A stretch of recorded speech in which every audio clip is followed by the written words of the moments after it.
Assalamualaikum warahmatullahi wabarakatuh. Yang terhormat Ibu Ika Septiana Widiantari selaku dosen pembimbing mata kuliah penelitian kuantitatif. Di sini saya Fisa Yustika Sari 4022002222 akan mempresentasikan proposal skripsi saya yang berjudul Pengaruh Pembiayaan Jual Beli, Pembiayaan Bagi Hasil, dan Pembiayaan Sewa Menyewa terhadap Profitabilitas PT Bank Syariah Indonesia periode 2018-2020. Latar belakang. Industri perbankan di Indonesia mengalami peningkatan cukup signifikan. Dapat diketahui dari meningkatnya jumlah perbankan syariah di Indonesia, serta meningkatnya jumlah pembukuan buku rekening, baik pada unit usaha syariah maupun perbankan syariah. Oleh karena itu, bank syariah dituntut untuk sempurna, baik dari segi kualitas maupun kuantitas. Berkembangnya aspek kualitas bank syariah menjadi tolak ukur akan semakin dilihat dan dipilih para nasabah dalam mengawasi pembiayaannya. Dikatakan berkembang jika bank syariah mampu mencapai profitabilitas. Profitabilitas merupakan dasar dari adanya keterkaitan antara efisiensi operasional dengan kualitas jasa yang dihasilkan oleh suatu bank. Semakin baik pembiayaan yang dimiliki oleh bank, maka akan membuat profitabilitas bank akan semakin meningkat. Dalam perbankan syariah terdapat 4 macam pembiayaan yang diterapkan dalam operasional kerja untuk para nasabahnya, meliputi pembiayaan akad jual beli, pembiayaan akad sewa menyewa, pembiayaan akad bagi hasil, serta pembiayaan akad pelengkap. Di antara 4 pola penyaluran pembiayaan yang ada pada bank syariah terdapat 3 pola utama yang dijalankan, yakni pembiayaan dengan prinsip jual beli, pembiayaan prinsip bagi hasil, serta pembiayaan sewa menyewa. Berdasarkan laporan pembiayaan jual beli, pembiayaan bagi hasil, serta pembiayaan sewa menyewa yang diberikan oleh pihak PT Bank Syariah Indonesia, setiap tahunnya terus mengalami peningkatan yang cukup signifikan. Oleh karena itu, saya tertarik untuk meneliti pengaruh pembiayaan jual beli, pembiayaan bagi hasil, serta pembiayaan sewa menyewa terhadap profitabilitas PT Bank Syariah Indonesia tahun 2018 tahun 2020. Terhadap profitabilitas PT Bank Syariah Indonesia tahun 2018-2020. Yang ketiga, bagaimana pengaruh pembiayaan sewa menyewa terhadap profitabilitas PT BSI tahun 2018-2020.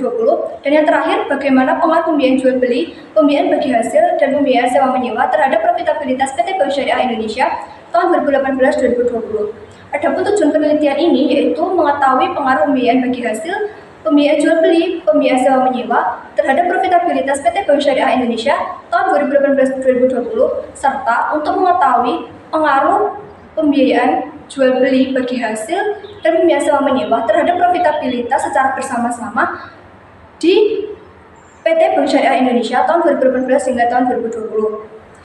Adapun tujuan penelitian ini yaitu mengetahui pengaruh pembiayaan bagi hasil, pembiayaan jual beli, pembiayaan sewa menyewa terhadap profitabilitas PT Bank Syariah Indonesia tahun 2018-2020, serta untuk mengetahui pengaruh pembiayaan jual beli bagi hasil dan pembiayaan sewa menyewa terhadap profitabilitas secara bersama-sama di PT Bank Syariah Indonesia tahun 2018 hingga tahun 2020. Adapun untuk manfaat penulisannya yaitu secara teoritis dapat memberikan pengetahuan yang baru dan lebih mendalam serta memperluas wawasan tentang pengaruh pembiayaan jual beli bagi hasil dan sewa menyewa terhadap profitabilitas PT BSI tahun 2018 tahun 2020.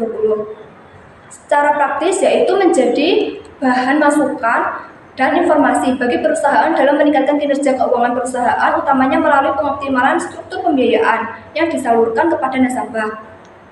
Bagi peneliti selanjutnya, dapat dijadikan sebagai tambahan referensi di bidang yang sama di masa yang akan datang dengan mengembangkan dan memperbaiki penelitian. Landasan teorinya yaitu yang pertama, pembiayaan bank syariah. Pengertian pembiayaan. Pembiayaan merupakan aktivitas bank syariah dalam menyalurkan dana kepada pihak lain selain bank berdasarkan prinsip syariah. Penyaluran dana dalam pembiayaan berdasarkan pada kepercayaan dan diberikan oleh pemilik dana kepada pengguna dana. Pembiayaan secara syariah dijelaskan dalam UU Nomor 21 Tahun 2008 Pasal 1 Ayat 1 Butir 25. Ketentuan hukum dalam kegiatan ekonomi di dalam Al-Quran tertuang dalam surah Ali Imran ayat 130. Yang pertama yaitu pembiayaan jual beli. Menurut pasal 20 ayat 2 kompilasi hukum ekonomi syariah, BAI adalah jual beli antara benda dengan benda atau pertukaran antara benda dengan uang. Pada intinya, jual beli itu adalah tukar menukar barang. Dalam pembiayaan jual beli terdapat 3 jenis jual beli, yaitu murabahah, salam, dan istisna. Murabahah merupakan produk pembiayaan dengan mengambil bentuk transaksi jual beli yang terjadi transaksi antara pembeli atau nasabah dan penjual atau bank. Bank memberikan barang yang dibutuhkan nasabah dan menjualnya kepada nasabah dengan harga plus keuntungan sesuai dengan Al-Quran Surah Al-Baqarah ayat 275. Yang kedua, pembiayaan salam, yaitu bentuk kuno dari forward contract di mana harga barang dibayar di muka ketika kontrak dimuat, sedangkan penyerahan barang dilakukan di kemudian hari sesuai dengan Al-Quran Surah Al-Baqarah ayat 282. Istisna adalah jual beli antara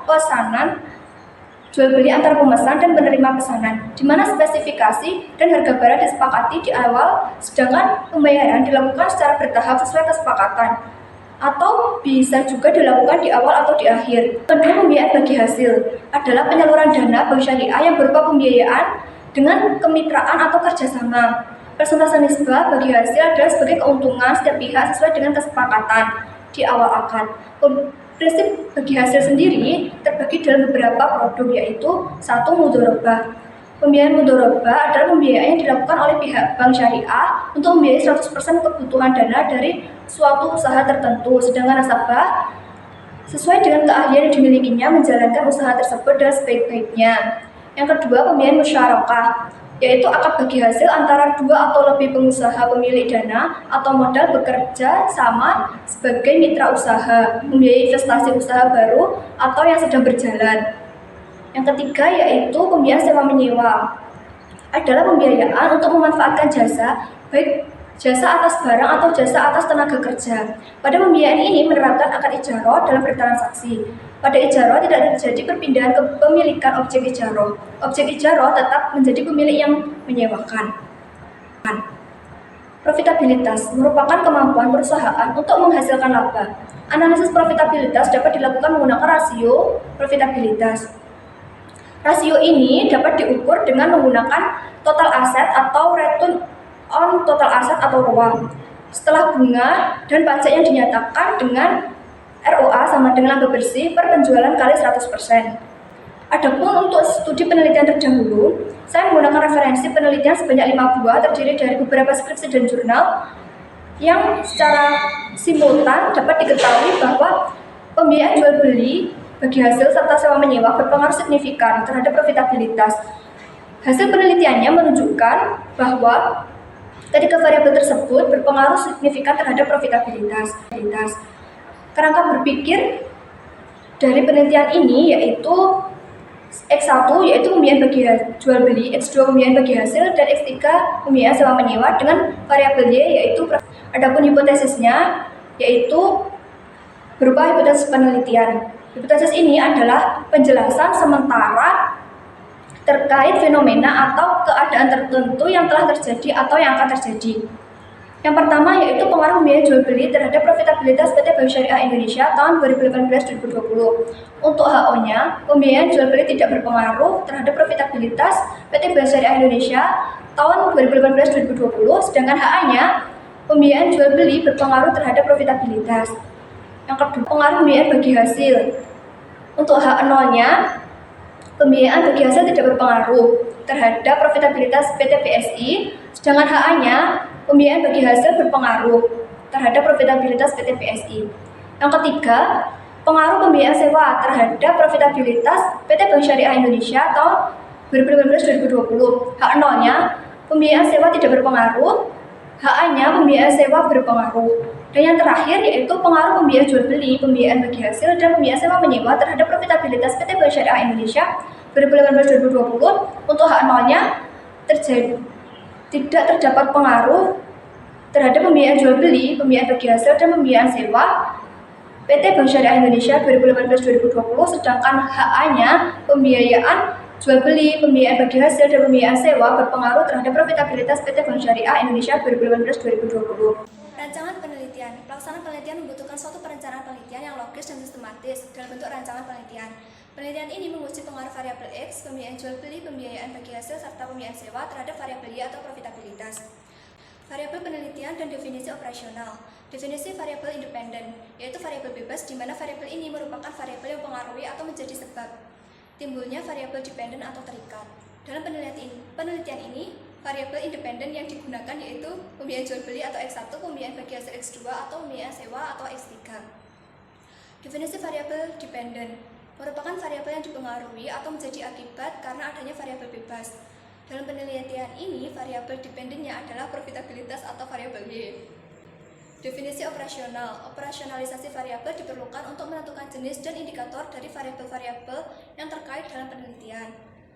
Variabel pembiayaan jual beli berdasarkan total pembiayaan jual beli dari laporan keuangan. PT BSI dihitung dengan total pembiayaan jual beli sama dengan LN pembiayaan prinsip murabah ditambah prinsip salam ditambah pembiayaan istisna. Pembiayaan bagi hasil atau S2, total pembiayaan bagi hasil dihitung dengan rumus total pembiayaan bagi hasil sama dengan pembiayaan prinsip mudharabah ditambah pembiayaan prinsip musyarakah. Pembiayaan sewa dihitung dengan rumus total pembiayaan akad ijarah berdasarkan total pembiayaan dari laporan keuangan PT BSI. Sedangkan profitabilitas diukur dengan ROA, yakni laba bersih per aset total kali 100%. Hasil penelitian yaitu dalam penelitian ini, penulis menggunakan penelitian kuantitatif dari sumber data yang digunakan adalah data sekunder, data populasi dan sampel. Populasi merupakan wilayah generalisasi yang terdiri dari objek atau subjek yang memiliki kuantitas dan karakteristik tertentu yang ditetapkan oleh peneliti untuk dipelajari dan kemudian ditarik kesimpulannya. Populasi penelitian ini adalah laporan keuangan 2018 sampai tahun 2020 PT BSI Indonesia yang telah dipublikasikan. Sampel penelitian ini yakni laporan bulanan tahun 2018 hingga tahun 2020 dengan jumlah populasi sama dengan 36 pada PT BSI. Jenis data dalam penelitian ini penulis menggunakan pendekatan kuantitatif dan sumber data yang digunakan adalah data sekunder. Sumber data yang digunakan dalam penelitian ini menggunakan data sekunder. Penelitian ini menggunakan data sekunder yang berupa laporan keuangan bulanan yang telah dipublikasikan oleh PT BSI selama tahun 2018 hingga tahun 2020 dan literatur-literatur yang memiliki relevansi dengan bahasan penulis. Metode pengumpulan data adalah langkah yang dilakukan peneliti untuk menangkap atau menjaring informasi kuantitatif dari responden sesuai dengan lingkup penelitian, terutama pada laporan keuangan seperti laporan neraca dan laporan rasio keuangan mengenai pembiayaan jual beli, pembiayaan bagi hasil, dan pembiayaan sewa, serta profitabilitas dalam perhitungan ROA dalam laporan keuangan. Teknik pengolahan dan analisis data. Dalam penelitian ini dilakukan dengan tujuan untuk mengetahui pengaruh pembiayaan jual beli, pengaruh pembiayaan bagi hasil, dan pembiayaan sewa terhadap profitabilitas PT BSI tahun 2018 tahun 2020 dengan menggunakan SPSS. Program ini dapat membantu dan dalam memproses pengolahan data sehingga hasil olah data yang dicapai dapat dipertanggungjawabkan dengan terpercaya. Teknik analisis statistik deskriptif. Teknik ini adalah teknik yang digunakan untuk menganalisis data dengan cara mendeskripsikan dan menggambarkan data yang telah terkumpul sebagaimana adanya tanpa bermaksud membuat kesimpulan yang berlaku untuk umum atau generalisasi. Uji normalitas bertujuan untuk menguji apakah data berdistribusi secara normal atau tidak dengan nilai signifikasi yakni 0,05. Pemeriksaan multikolinearitas dilakukan untuk menguji apakah model regresi ditemukan adanya korelasi antar variabel. Uji autokorelasi. Uji ini bertujuan untuk menguji apakah model regresi linear dapat korelasi antara kesalahan pengganggu pada periode T dengan kesalahan pengganggu pada periode T1 atau sebelumnya. Menggunakan model Darwin-Watson. Heteroskedastisitas bertujuan untuk mengetahui model regresi terjadi antara kesamaan varian dari faktor pengganggu pada data pengamatan yang satu ke pengamatan yang lain. Dasarnya adalah signifikasi alfa sama dengan 0,05. Analisis regresi linear berganda. Analisis ini digunakan untuk menguji lebih dari satu variabel bebas terhadap satu variabel terikat. Uji hipotesis menggunakan uji T dan uji F. Uji T yaitu digunakan mengetahui tingkat signifikasi koefisien regresi dengan nilai alfa sama dengan 0,05. Sedangkan uji F digunakan untuk mengetahui pengaruh positif variabel independen secara serentak yang berkisar antara 0 dan 1. Sekian presentasi proposal makalah dari saya. Atas kurang lebihnya saya mohon maaf. Assalamualaikum warahmatullahi wabarakatuh. Kok makalah? Ora aku ngeband. Gak apa-apa. Tak